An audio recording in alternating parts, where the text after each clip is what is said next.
Hey guys, how you guys doing? It's Monday, April 9th, 2018. Hoping you're having a wonderful day, guys. A blessed day indeed. We have a lot we need to talk about. I'm going to try to do it in a short amount of time, bring you guys the most important reports that we are hearing, what we've seen today, what's going on as it pertains to the whole situation with Syria. Okay? First and foremost, multiple meetings happening at the White House today.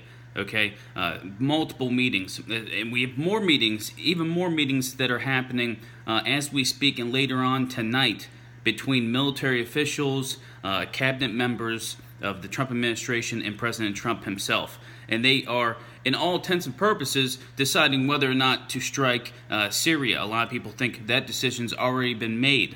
Okay, we also saw a United Nations Security Council meeting lasted, I believe, around an hour and a half. Obviously, it's the West versus Russia, Syria, Iran, China. We all know the lines that are being drawn in the sand at this point, right?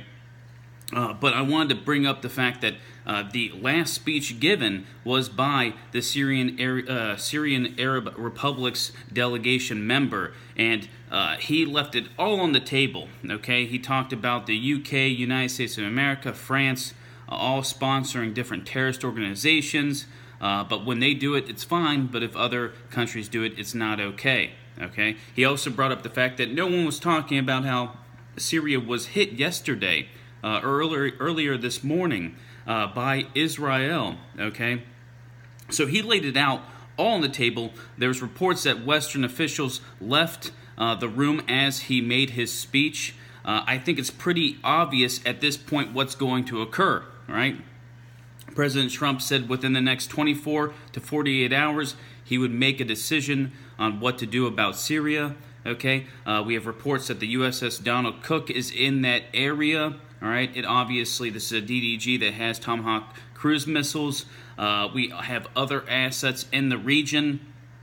We've heard multiple nations, Britain, France, Germany, all these nations coming out, these Western nations saying that something needs to be done. And in the past, they've talked about military action.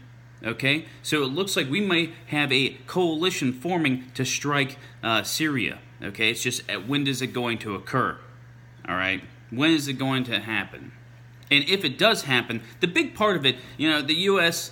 In the West, we've been bombing the Middle East for over a decade, all right? And usually when we do it, no one bats an eye. We're not the only ones doing it as well, you know? Russia's been doing this as well. Turkey's been doing it. Israel, Saudi Arabia, Iran, all militarily have been involved in the Middle East. And normally, no one really gives a damn, okay? The reason why this is different is because Russia is in Syria. Russia has stated that if the West strikes, if the United States strikes, that they would defend Assad, all right? That they would also defend different airfields. If a strike occurs, they're going to respond. So the big thing here is, if we see a strike, do we see Russia respond? Last night, after I made my video, not even 30 minutes after I made my video, I started hearing different reports about strikes happening overnight in Syria. At first, there was a lot of misinformation, a lot of hysteria going on. People believed that this was the strike from the United States of America. We later found out after a couple hours that this looked like it wasn't the U.S., but rather this was Israel, okay? We heard multiple reports out of Lebanon that people early in the morning heard fighter jets flying very low, waking people up. Okay, it seems like this was Israeli warplanes, that missiles were fired. These were Israeli vessels, from what we're being told, from what we're seeing right now. But it just shows you the tense situation, because a lot of people thought this was the West. A lot of people thought, oh my gosh, there's a lot of assets right now that Russia has in Syria. There was different reports that Russian fighter jets were in the air. You get the intense feeling that something is different about this situation. Okay? It's very scary. I mean, when you think about the whole entire ordeal, when you think about what's happening, and if you're religious, if you think about a biblical prophecy, when it comes to Syria, this is a very scary situation. okay? But last night was not the main attack. Last night was from Israel. A lot of reports believe that this was a precursor to the West attacking. A lot of people think that that attack from the West is going to happen either today or tomorrow night. We're going to have to wait and see. I honestly don't know. I think that we should be very vigilant starting in about an hour to 2 hours. We need to be very vigilant to see if anything occurs this evening. If not, I definitely think that a strike from the West is coming, okay?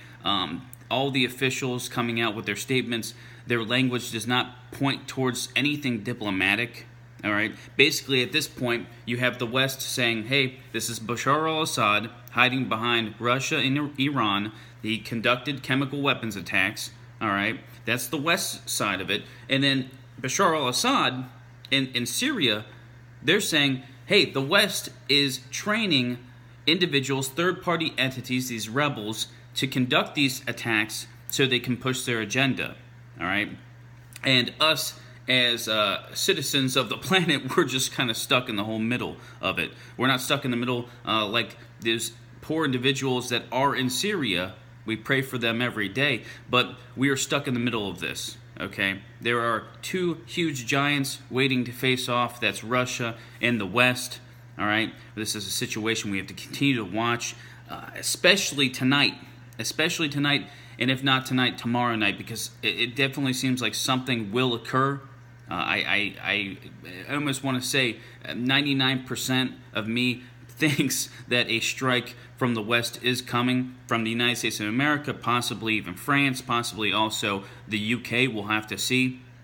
At this point, guys, I will most likely have a live feed going this evening, just kind of like I did yesterday, where we have different news, Twitter news going on one side, a live UAV map on the other side, trying to, sit there and talk about the situation with each other, keep each other updated, because that's what we got to do in this situation, all right? All of us individuals who are just looking at this from afar, we need to pass information to each other, okay? Because 99% of the population doesn't know what the hell's going on. They're just going to follow mainstream media. If you look at mainstream media headlines today, it was Bashar the Animal Assad using a chemical weapons attack against his own people, and how Trump had to act, and all these U.S. officials, all these officials from the U.K. and France, all saying military action is needed. All right, 99% of the people, they follow that mainstream media. Okay, and so it's up to us to share information with each other, to keep vigilant and keep up to date with what's going on around the world, guys. So I will have a live stream going this evening, because this evening, this might be it, guys. This might be when a strike occurs, okay? And if you think that I'm out of my mind, that a strike isn't going to happen, that nothing's going on in the world, good for you, because you worry a whole lot less than I do. But the evidence is there. Connect the dots. Something big is coming. If you look at the language of the officials, military action is over diplomacy right now, and this is something we have to continue to watch, guys. As more information about it comes out, I'll let you guys know. We'll talk about it. We'll discuss it. Keep your eyes to the skies tonight. Say a whole bunch of prayers because the world needs them. And have a beer, guys. God bless.